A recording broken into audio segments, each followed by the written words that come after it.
Control and coordination, किसी भी organism में किसी फंक्शन को स्टार्ट करने, उसको एक्सपेडिटेट करने, उसको स्टॉप करने की जो पावर है, जो एबिलिटी है, that is called control. What is the mean of coordination?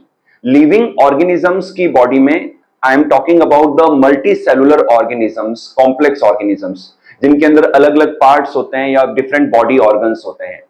तो multi cellular complex body organisation वाले जो ऑर्गेनिजम्स हैं या जो एनिमल्स हैं, इनके अंदर जो डिफरेंट बॉडी ऑर्गन्स हैं वो हार्मोनियस मैनर में वर्क करते हैं। इसको हम कोऑर्डिनेशन कहते हैं। फॉर एग्जांपल, अगर हम डाइजेशन की बात करें तो एक व्यक्ति जब खाना खा रहा होता है तो वो हाथ से जो है खाने की बाइट को लेता है, आईज खाने पर होती है, माउथ ओपन होता है, माउथ में सलाइवा रिलीज होती है, सलाइवा में जो एमाइलेज है वो स्टार्च को डाइजेस्ट करता है। देन जब फूड इसोफेगस के थ्रू स्टमक में एंड इंटेस्टाइन में जाता है तो वहां पर काफी सारे जो ग्लैंड्स हैं वो डिफरेंट प्रकार के एंजाइम्स रिलीज करती हैं और कंप्लीट फूड का डाइजेशन हो पाता है स्मॉल इंटेस्टाइन में।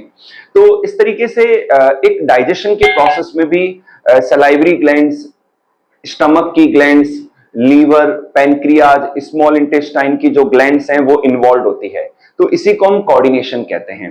तो आज हम टॉपिक स्टार्ट कर रहे हैं कंट्रोल एंड कोऑर्डिनेशन में। नेक्स्ट लेते हैं लिविंग ऑर्गेनिज्म की बॉडी में। अगर मैं बात करूं एनिमल्स के बारे में तो कंट्रोल एंड कोऑर्डिनेशन के लिए नर्वस सिस्टम पाया जाता है। इसके अलावा एनिमल्स के अंदर एंडोक्राइन सिस्टम भी पाया जाता है। तो मैं इसको कंबाइनली अगर बोलूं तो न्यूरो एंडोक्राइन सिस्टम पाया जाता है एनिमल्स की बॉडी में for the control and for coordination. अब हम कुछ टर्म्स के बारे में डिस्कशन करेंगे।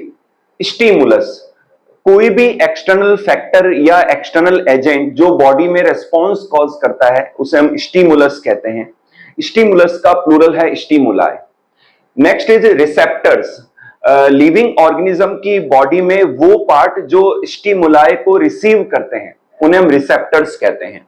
रेस्पॉन्स, किसी भी स्टिमुलस के टूवर्ड्स या अगेंस्ट जो रेस्पॉन्स है, जो रिएक्शन है, एक्चुअली लिविंग ऑर्गेनिज्म की बॉडी का किसी भी स्टिमुलस के लिए जो रिएक्शन है उसी को हम रेस्पॉन्स कहते हैं। नेक्स्ट लेते हैं रिसेप्टर्स। हमारी बॉडी के अंदर काफी सारे रिसेप्टर्स होते हैं जो डिफरेंट डिफरेंट सेंसेशंस को रिसीव करते हैं। सबसे पहले बात करते हैं फोनो रिसेप्टर्स। ये हमारे ईयर्स में पाए जाते हैं जो कि साउंड स्टिमुलाई को सेंस करते हैं, रिसीव करते हैं। नेक्स्ट लेते हैं फोटो रिसेप्टर्स। ये लाइट को सेंस करते हैं, ये हमारी आईज में पाए जाते हैं और लाइट को सेंस करते हैं।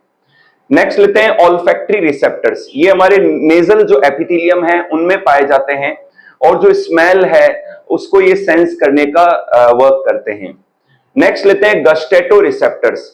गस्टेटो जो रिसेप्टर्स हैं ये हमारी टंग के ऊपर पाए जाते हैं और डिफरेंट टेस्ट को ये सेंस करते हैं। नेक्स्ट लेते हैं थर्मो रिसेप्टर्स। ये पाए जाते हैं हमारी स्किन के अंदर और ये टेम्परेचर को सेंस करते हैं, जो सराउंडिंग एनवायरनमेंट का जो टेम्परेचर है उसको ये सेंस करते हैं। नेक्स्ट लेते हैं टेंगो रिसेप्टर्स। टेंगो रिसेप्टर्स भी हमारी स्किन में ही पाए जाते हैं, तो ये प्रेशर को या टच स्टिमुलाई को सेंस करते हैं। नेक्स्ट लेते हैं नर्वस सिस्टम।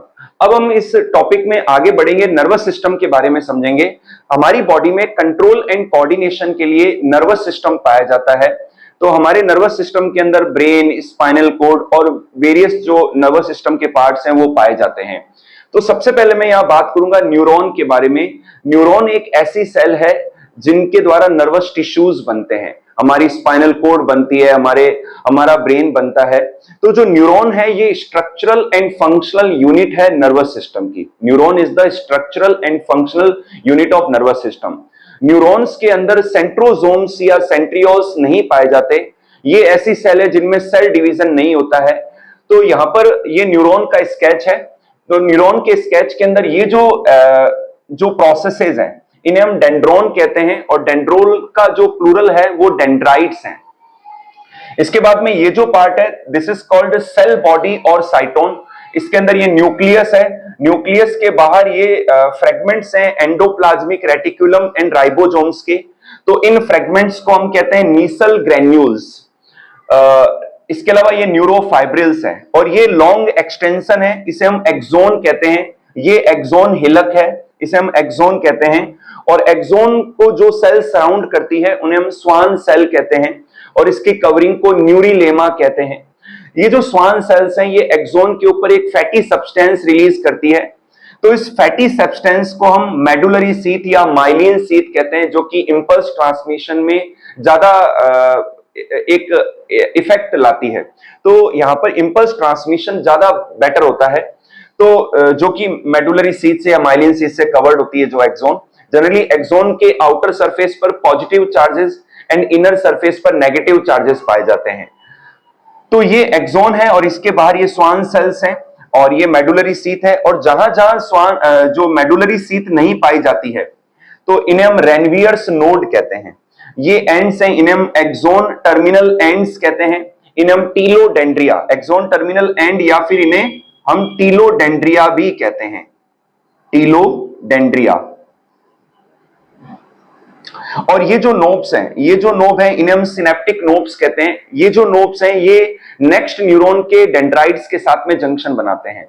जनरली एक न्यूरॉन से अगली न्यूरॉन में केमिकली इंपल्स का ट्रांसमिशन होता है न्यूरोट्रांसमीटर के द्वारा, जबकि एक्सोन्स के ऊपर पॉजिटिव एंड नेगेटिव चार्जेस के मूवमेंट के कारण से जो है इलेक्ट्रिकली इंपल्स ट्रेवल करता है एक्सोन के ऊपर।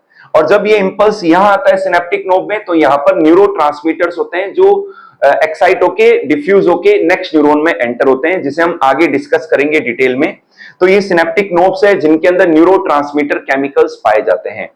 बात करते हैं टाइप्स ऑफ न्यूरॉन के बारे में। न्यूरॉन 3 टाइप्स की है, उनके फंक्शंस के बेसिस पर हम डिस्कस कर रहे हैं। सेंसरी न्यूरॉन, ये इंपल्सेस को जो स्टिमुलाई रिसीव होते हैं रिसेप्टर्स में, तो वहां से ये स्पाइनल कोड और ब्रेन तक मैसेजेस को, इंपल्सेस को कैरी करके ले जाते हैं। सेकंड लेते हैं मोटर न्यूरॉन। जो मोटर न्यूरॉन है वो ऑर्डर इंपल्सेस को स्पाइनल कोड से लेकर टारगेट ऑर्गन तक लेके आते हैं। रिले न्यूरॉन और इंटर न्यूरॉन ये स्पाइनल कोड में पाए जाते हैं। तो जो रिले न्यूरॉन और इंटर न्यूरॉन है ये कनेक्ट करते हैं सेंसरी न्यूरॉन को एंड मोटर न्यूरॉन को। यहां पर एक टर्म है nerve fibre, nerve fibre. Generally जिस एक्सोन के ऊपर मेडुलरी शीथ पाई जाती है तो उसे हम नर्व फाइबर कहते हैं, और कई सारे नर्व फाइबर के एग्रीगेशन को हम नर्व कहते हैं। भाई जिन एक्सोन्स के ऊपर मेडुलरी शीथ होती है उन्हें हम नर्व फाइबर कहते हैं, और कई सारी नर्व फाइबर के एग्रीगेशन को हम नर्व कहते हैं। The next topic is synapse. हमारी बॉडी के अंदर न्यूरॉन का नेटवर्क पाया जाता है और एक न्यूरॉन अगली न्यूरॉन के साथ में, उनके डेंड्राइट के साथ में जंक्शन बनाती है।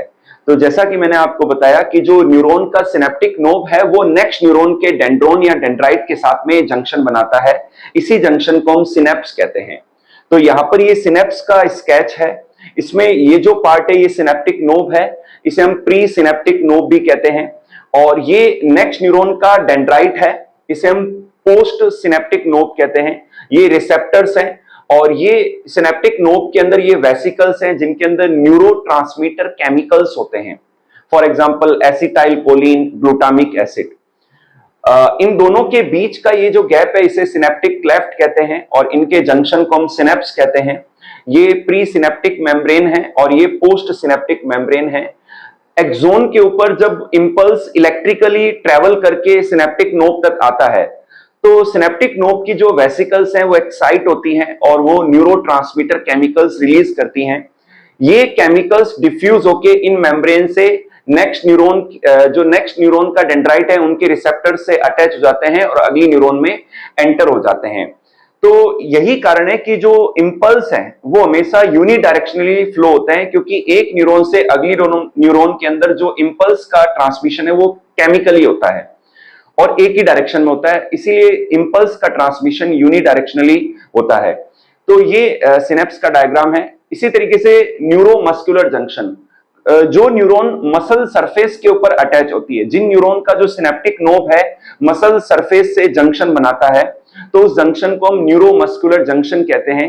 क्योंकि जब कभी भी इंपल्स मसल्स में जाते हैं तो न्यूरॉन के थ्रू जब वो मसल्स में जाते हैं तो मसल्स के अंदर एक्साइटेशन होता है और मसल्स के अंदर कॉन्ट्रैक्शन या रिलैक्सेशन जो भी फंक्शन है वो होता है। तो synaptic knob of neuron and muscle surface के जंक्शन को हम क्या कहते हैं? न्यूरोमस्कुलर जंक्शन कहते हैं।